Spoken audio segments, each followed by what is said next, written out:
कांग्रेस नेता राहुल गांधी ने कहा कि मोदी सरकार का लॉकडाउन प्लान फेल कर चुका है। बीमारी बढ़ती जा रही है और यही कारण है कि प्रधानमंत्री आजकल बैकफुट पर है, कहीं दिखाई नहीं देते। राहुल गांधी ने सरकार से पूछा, कहां है आपका प्लान बी, है या नहीं। उन्होंने सरकार को चिताया कि अगर जल्द से जल्द सरकार ने गरीब मजदूरों को कैश सहायता नहीं दी और छोटे और मझोले वर्ग के बिजनेस को मदद नहीं पहुंचाई तो पहले से बदतर हालात हमारा इंतजार कर रहे हैं। राहुल गांधी के इस नए तेवर और उनकी राजनीति पर मैं आगे बात करूंगा, लेकिन पहले बात कोरोना पर बढ़ती राजनीति की। राजनीति दो फ्रंट पर। प्रवासी मजदूरों के मुद्दे पर उत्तर प्रदेश की योगी सरकार बोल रही कि अब कोई राज्य बिना उत्तर प्रदेश सरकार की इजाजत के प्रवासी मजदूर को अपने राज्य नहीं ले जा पाएगा, हम कमीशन बनाएंगे साहब। राहुल गांधी ने आज दो टूक कहा कि मजदूर किसी की व्यक्तिगत जागीर थोड़ी ना है, वो भारतीय हैं, कहीं भी आ जा सकते हैं। उधर महाराष्ट्र के नेता राज ठाकरे ने योगी सरकार को चेताया कि हमारी इजाजत के बगैर कोई प्रवासी मजदूर अब महाराष्ट्र भी नहीं आ पाएगा। यानी दोनों तरफ से तलवारें खिंच गई हैं। लेकिन महाराष्ट्र को लेकर अब बीजेपी ने नया दांव खेला है। क्या है उसका नया गेम प्लान? महाराष्ट्र में राष्ट्रपति शासन।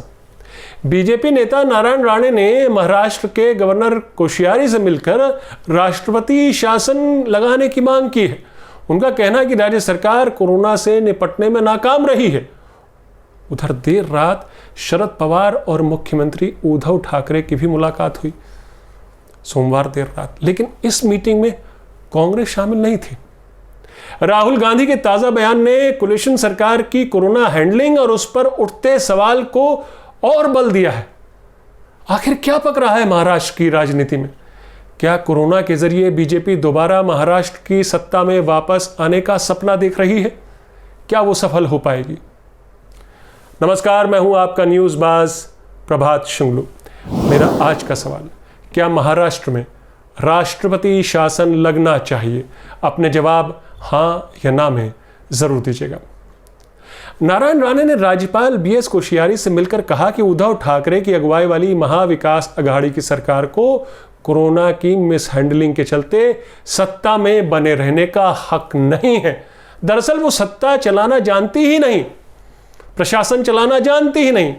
यही नहीं बल्कि नारायण राणे ने कहा कि सरकारी कोरोना अस्पतालों की जो हालत है उसे देखते हुए तो लगता है कि यह काम भारतीय सेना के सुपुर्द कर देना चाहिए। भारतीय सेनाओं को सरकारी अस्पताल का टेक ओवर कर लेना चाहिए कोरोना की रोकथाम के लिए, उससे लड़ने के लिए। मैं यहां आपको बता दूं कि महाराष्ट्र में अब तक 50,000 से भी ज्यादा कोरोना पॉजिटिव केस रिपोर्ट हो चुके हैं, जो कि देश के कुल कोरोना केस का लगभग 1/3 आंकड़ा है। ये अगर 1.5 लाख पूरे देश में है तो 50,000 से ज्यादा जो है वो महाराष्ट्र में ही है। महाराष्ट्र में अब तक 1700 लोग कोरोना से अपनी जान गंवा चुके हैं। लेकिन महाराष्ट्र ही क्यों? कोरोना से महाराष्ट्र के अलावा गुजरात, दिल्ली, तमिलनाडु, राजस्थान, मध्य प्रदेश के भी हालात क्या कम भयावह है? बीजेपी शासित गुजरात में कोरोना से 850 से ज्यादा मौत हो चुकी है। बीजेपी शासित मध्य प्रदेश में मौत का आंकड़ा 300 के आसपास है और दिल्ली में भी 260 लोग कोरोना से मारे जा चुके हैं। दिल्ली जहां पर अरविंद केजरीवाल आम आदमी पार्टी की सरकार है। तमिलनाडु में 111 मौतें हो चुकी हैं, पर कोरोना पॉजिटिव केस में लगातार इजाफा हो रहा है।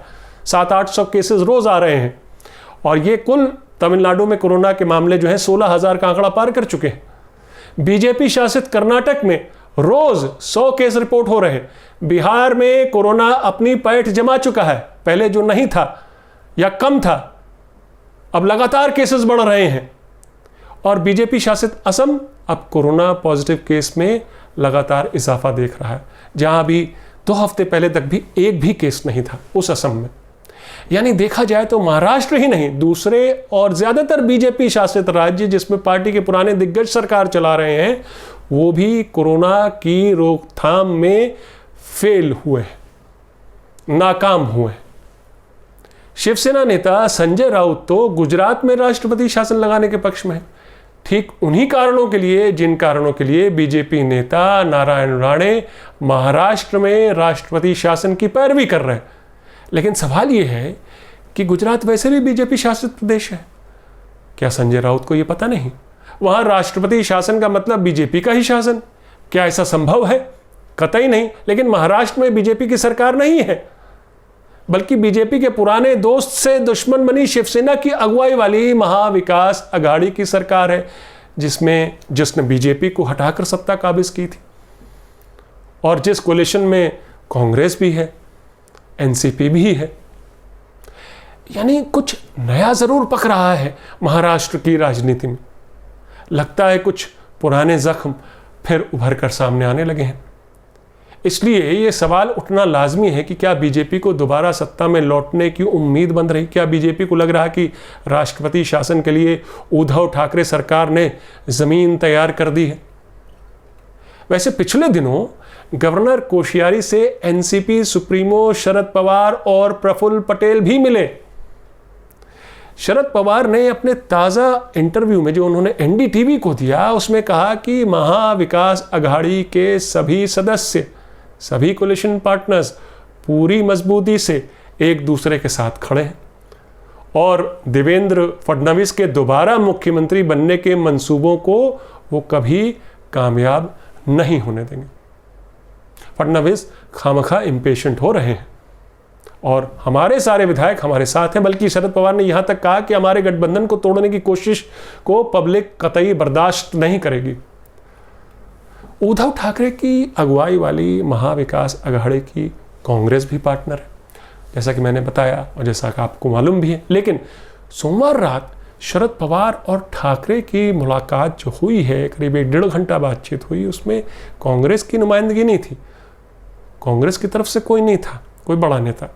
मंगलवार को राहुल गांधी के बयान ने साफ संकेत दिया कि कोलिशन सरकार में सब कुछ अच्छा नहीं चल रहा।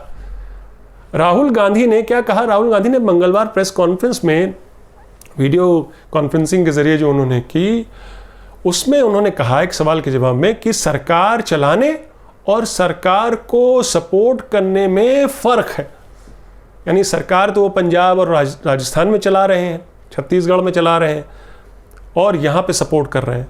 आप सपोर्ट नहीं कर रहे हैं राहुल गांधी जी, आप उस सरकार में शरीक हैं, आप उसमें शामिल हैं। तो राहुल गांधी क्या कह रहे हैं कि हमारे पास मंत्रालय जरूर है मगर हम उस राज्य में प्रमुख प्लेयर नहीं हैं। लेकिन क्या ऐसे बयान देकर राहुल गांधी और कांग्रेस की जिम्मेदारी कम हो जाती है? क्या कोरोना और उसकी मिसहैंडलिंग के लिए महाराष्ट्र की जहां तक बात करें तो कांग्रेस बराबर की सहयोगी नहीं, कोलिशन पार्टनर होने के नाते? क्या राहुल गांधी अपना पल्ला यूं झाड़ सकते हैं? शायद नहीं, क्योंकि उसी प्रेस कॉन्फ्रेंस में वो मोदी सरकार को कोरोना के लिए निशाना भी बनाते हैं। वो ये बताना नहीं भूलते कि मोदी सरकार का लॉकडाउन फ्लॉप शो रहा। तो राहुल गांधी जब मोदी पर अटैक करते हैं तो क्या कहते हैं कि वो कहते हैं कि उनके मुताबिक सरकार चाहती तो कोरोना की रोकथाम, लॉकडाउन को खोलने और अर्थव्यवस्था को दोबारा पटरी पर लाने के लिए कोई बीच का रास्ता निकाल सकती थी मोदी सरकार। मगर सरकार दोनों फ्रंट पर फेल हुई। कोरोना के मामले लगातार बढ़ रहे हैं और पहले से पिटी अर्थव्यवस्था और चौपट हो रही है। उनकी मानी जाए तो सरकार को तुरंत मजदूरों, गरीबों को 7-7.5 हज़ार का कैश इंसेंटिव देना चाहिए, जो उन्होंने इलेक्शन से पहले, लोकसभा इलेक्शन से पहले न्याय स्कीम के तहत कहा भी था कि अगर उनकी सरकार आएगी तो न्याय इंप्लीमेंट करेगी, जिसमें कैश इंसेंटिव एक बड़ी तादाद में दिया जाएगा बड़े गरीब वर्ग को। और एमएसएमई सेक्टर के लिए भी ऐसी योजना लानी चाहिए, ये राहुल गांधी का कहना है, वरना हालात बद से बदतर होने में देर नहीं लगेगी। राहुल गांधी ने कहा कि कोरोना मामले में पिछले दिनों मोदी सरकार की मिसहैंडलिंग पर वो फिलहाल कोई टिप्पणी नहीं करना चाहते, लेकिन उन्हें भविष्य की चिंता जरूर सता रही और अगर सरकार ने तुरंत कोई ठोस कदम नहीं उठाए, राज्य सरकारों को मदद के लिए दिल और पर्स नहीं खोला, तो चीजें हाथ से निकल सकती हैं। तो मेरा आज का सवाल मैं फिर से दोहराता हूं। आज का सवाल है, क्या महाराष्ट्र में राष्ट्रपति शासन लगना चाहिए? अपने जवाब हाँ या ना में ज़रूर दीजिएगा। तो ये थी आज की न्यूज़बाजी। फिर मिलेंगे एक नई न्यूज़बाजी के साथ। तब तक के लिए नमस्कार।